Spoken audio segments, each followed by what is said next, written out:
Good morning, everybody! It is dawn of day 62 here in Edgington, the city on the edge here in Timberstone, beta version 1.52, as you can see down across there. And we're still a little low on wood. We haven't all but, well, we're still a fair bit shy, but we are gradually progressing through reconstructing our, should we call that a forest? A lumber mill? A lumber yard? Our renewable source of wood is what I'm going to call it for now. And do we have anything? Oh, got some cotton. Yay. Do we have anything on the horizon? I don't think we ended up getting attacked, so hopefully we're good. No, yeah, I think we're good. Had a couple wolves, but there are now ex-wolves. They have passed on. They've kicked the bucket, they've been laid on cold ice, and we're back to running. So, we're at 1435 food, which worries me because we were previously over 2,000. Now, I'm wondering exactly what's caused that. It might be that we've taken in a few overeaters, it might be that we just haven't been expanding our food production at a rate that was amenable. Might be something entirely different, I don't know. But it's a concern, which concerns me. And we got... who's this coming over all the way here? You there? Wolfram! You're just... okay, you're heading right over there. Okay, fine. Go find your sustainable fishing supplies where you can find them, I guess. I really wish I knew what happened to all of our bushes. Because they seem to have ceased to exist. Which gives our foragers a lot less to do. We also haven't been getting very much in the way of new animal spawns. I don't know if there's an actual, like, cap on that, which might mean that our tamed population of chickens is responsible for keeping the animal populations down. Or maybe it's just that there's still some mobs on the map. Maybe we have to take out what remains of the lonely skeletons to actually get things running again. Or it could just be that we've been playing this beta version for so long that it's starting to break down a little bit. I don't know. I don't know. I would say to hurt you, but we're so far away from the wilderness that there's a precious little chance anyone will actually get out of here to grab you. But we should. Evidently, we should. And I believe we do have somebody around for that purpose, if I can find them. Roland! There you are. What are you currently up to, Roland? You're currently operating task human. Great, but you've got yourself a shepherd's crook, so I'm gonna send you way out here to try and proclaim the wonders of Edgington to this chicken. Hopefully, you'll do this well, and you'll not have to stop for food. Although if you do have to stop for food, we do at least have these eateries along the way. So there's that. We've got that going for us. I am almost entirely certain we're going to get ganked at some stage in today, but we'll find out. Anyways, our topic of discussion for today is retrospectives. That is the action of going through your old work and comparing it to your current kind of work. And for the most part, I utterly despise doing it, because I made some absolute garbage in, like, we'll say 2012 kind of era. I was making stuff way before that, and that makes me cringe even more. And cringe isn't necessarily a great word, but nonetheless, or at least it's been used as a very terrible word a lot. But anyways, what I recently did was I went back and I looked at some older episodes and time-lapses of Dungeon Maker. So there was the period where I didn't have access to replay mode because the server was on a different version. There was evidently at least one episode I must have filmed when I was very tired, because I was extremely just stone-faced, as it were. And I don't know what was going on there, I don't know what was happening behind the scenes, but I must have been very tired. Because just no emotion whatsoever. I was just sort of like this, and I got the filming done, and I must have edited it, and then uploaded it, and dear god, I was horribly boring for that episode. I don't know how many people watched it, but Lee. At least there was a nice time lapse, I guess. That's always a saving grace. But that's like kind of the thing. That's why it's good to look at your old work. It's because over time you're getting to like gradual progress. You're working on getting things running smoother and easier, and you're getting a lot more experience. And this means that gradually, slowly, but perpetually, you are in a state wherein things are improving and getting better. And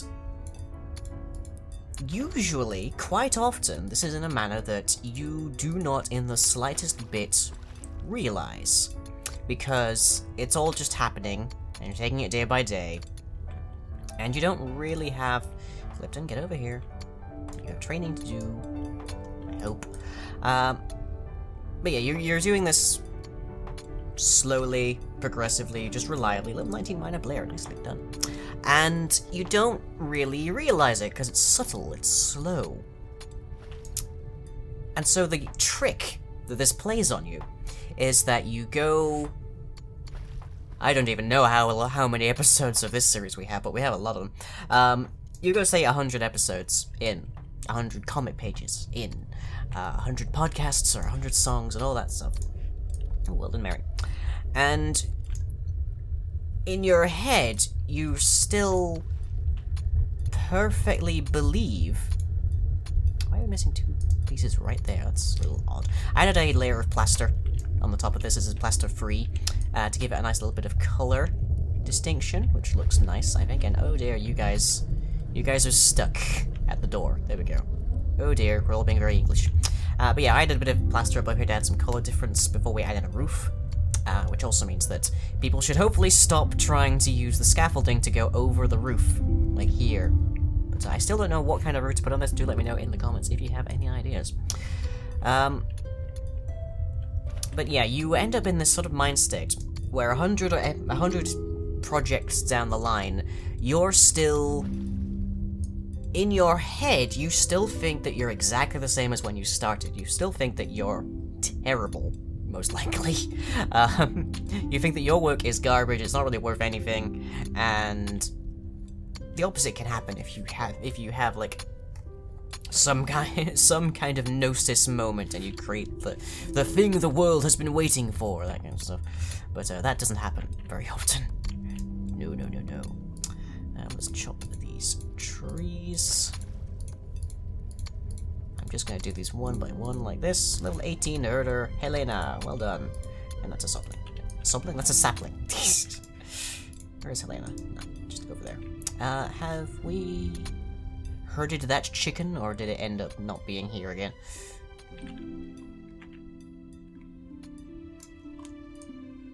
Well, I don't see it over here, so I'm presuming we've herded it. Hooray! One more to the pile of chicken.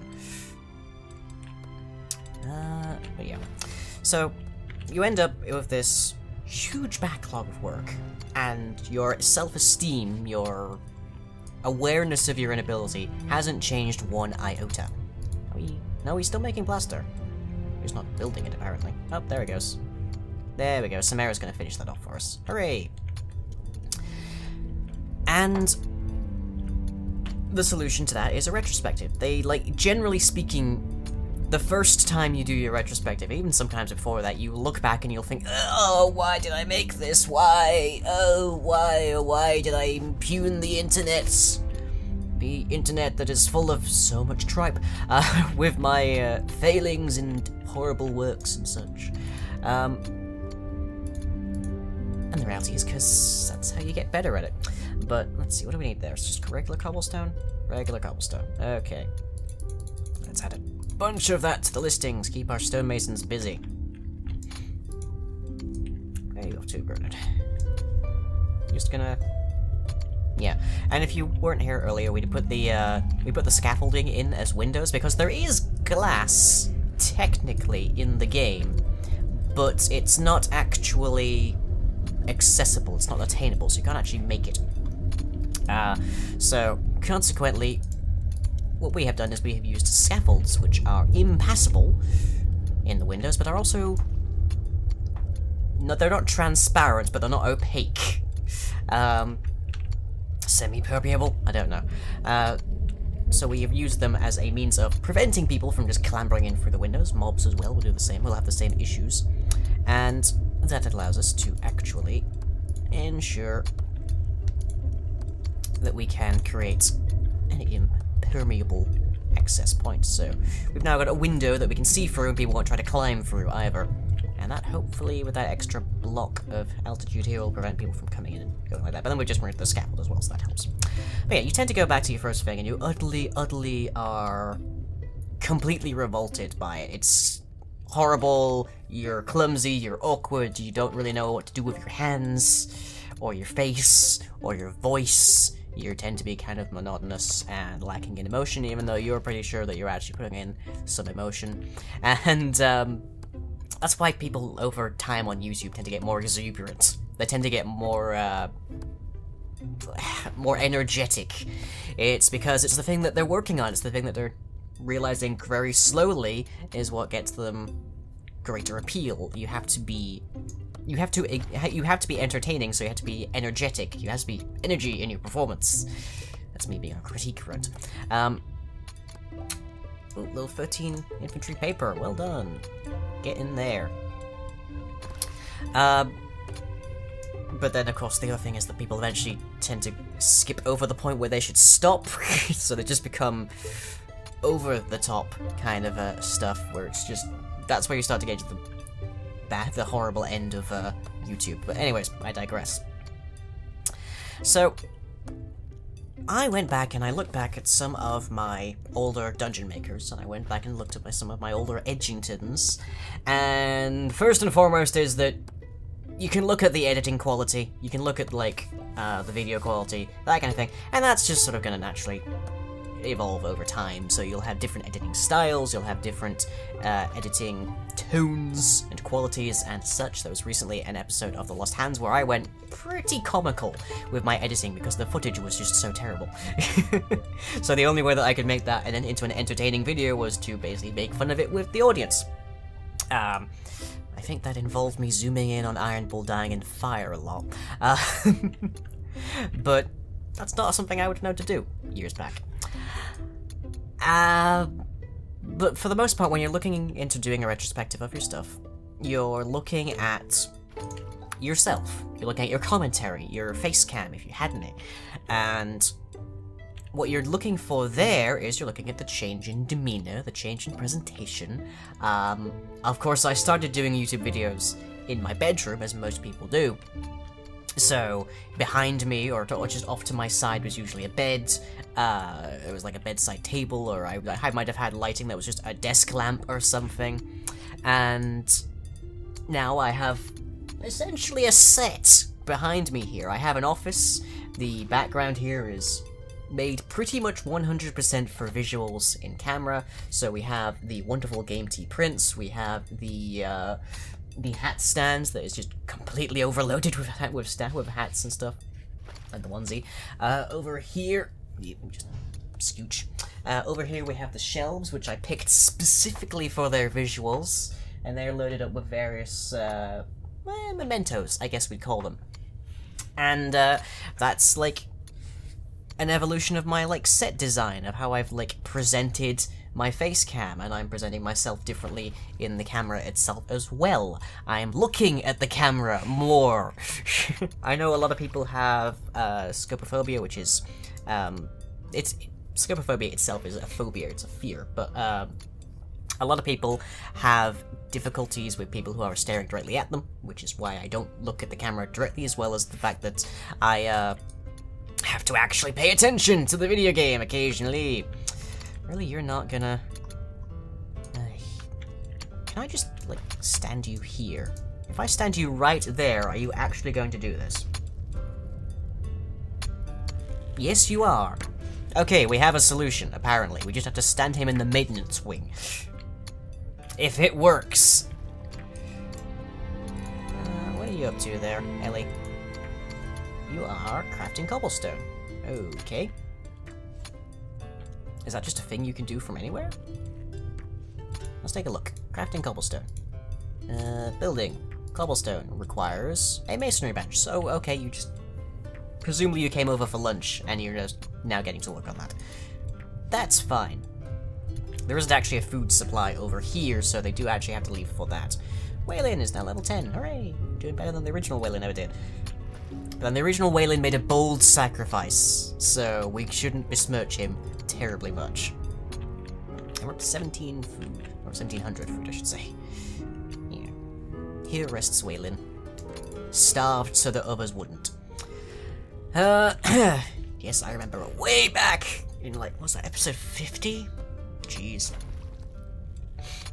Before I even had, like, an intro, or a half-decent intro. I think my original intro for this series was just more or less the entire episode heavily accelerated, which was me, harping on Generic B's, Mud Bucket, I think, playthrough of Timber and Stone. Which was how he did the intros. He just went into adventure mode, wandered around, and then accelerated the footage. And that's more or less what I had going for a very long while. These days, of course, I have an actual, like, fly down our main boulevard into, towards the gates. Towards the Great Bacon Gate. And it actually now has VFX work in it as well, so I have, like... I have points where we have, I think I pop up around this here, and then of course the title pops up over there, and well, it says Timber and Stone, because I still don't have artwork for, like, Edgington's logo. Which is a thing I should definitely get to at some stage. Ooh, plenty to go there. We still haven't decided what we want to have over here. I mean, having a carpenter's just, like, off to the side over here makes the most sense, I think. But if we put another one of these around here, we can have a central plaza there, and then we can have, like, something down here by the middle. That could be nice. So let's grab some cobblestone. And how wide is this? This is 5 wide. And it is 2 in front of that building. So 1, 2, 5 wide, and as long as we can get it. There we go, so let's add that there. And I'm also going to add it over here on the opposite side as well, so we can start to expand in both directions and not just this one. We're going to be keeping our builders very busy.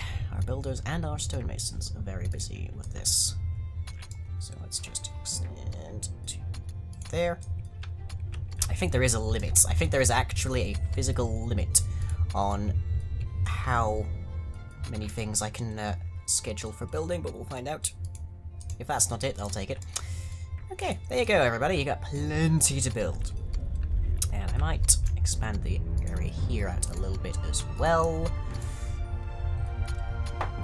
So to about there, about 3 blocks, we'll say. Just to circle it a little bit. There. Okay.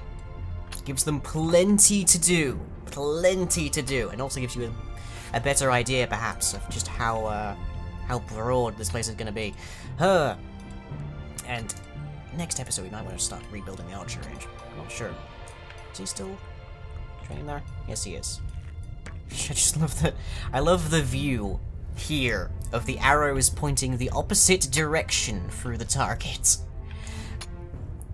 But hey, there is at least no chance of anybody actually, like, getting hit by it, so I'll take it.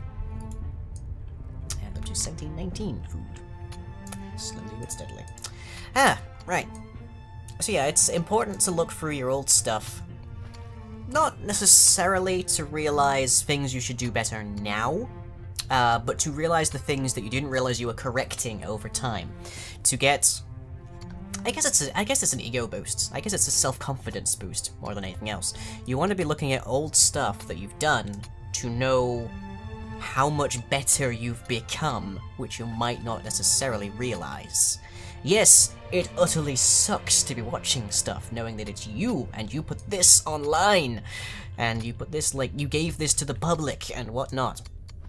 I think our next couple of settlers might have to be, fishers, but we'll find out. It's not really idle over here. Just the forages, and we need more trees. Oh dear. So we have 3 carpenters? We have 3 carpenters. because Hazar has kind of just gotten stuck as a carpenter or a stonemason. You play a switch for us, basically. Jeez, I didn't know we had that many carpenters.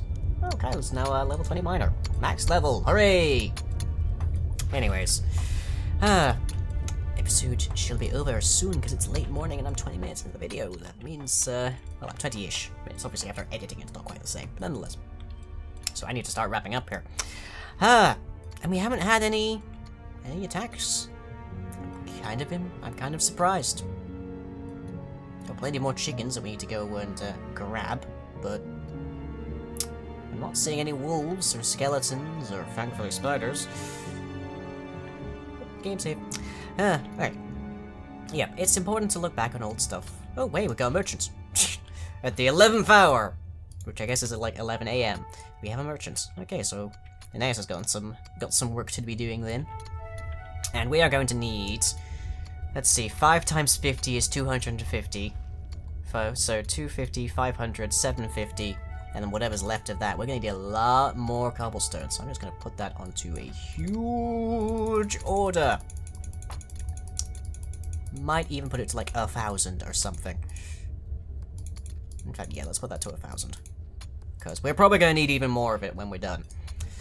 Don't know how quickly we're going to get through that. We have current storage of 700 for building blocks, so I guess 3 more builders' carts would have us up to available storage to hold that simultaneously. But we'll find out. Either way, that's going to gradually take shape over the course of time. And then we'll be able to start adding more buildings. So I guess we'll put our carpenter's shop about here, or maybe on the opposite side, so it's in line with the lumberyard. That makes sense to me. We don't want to be putting like farms, especially for animals, on either side of the hostel because people need to sleep in here. I don't think there's actually like a gameplay quality to that, but I'd rather not have. I'd rather not subject our residents to that. But anyways, that's things we can discuss next time. Hope you've enjoyed this discussion on retrospectives and how they are not helpful for you back in the day, but are helpful for you now, and what purpose they serve and why it's important to do that. And I will catch you all here in Edgington next time.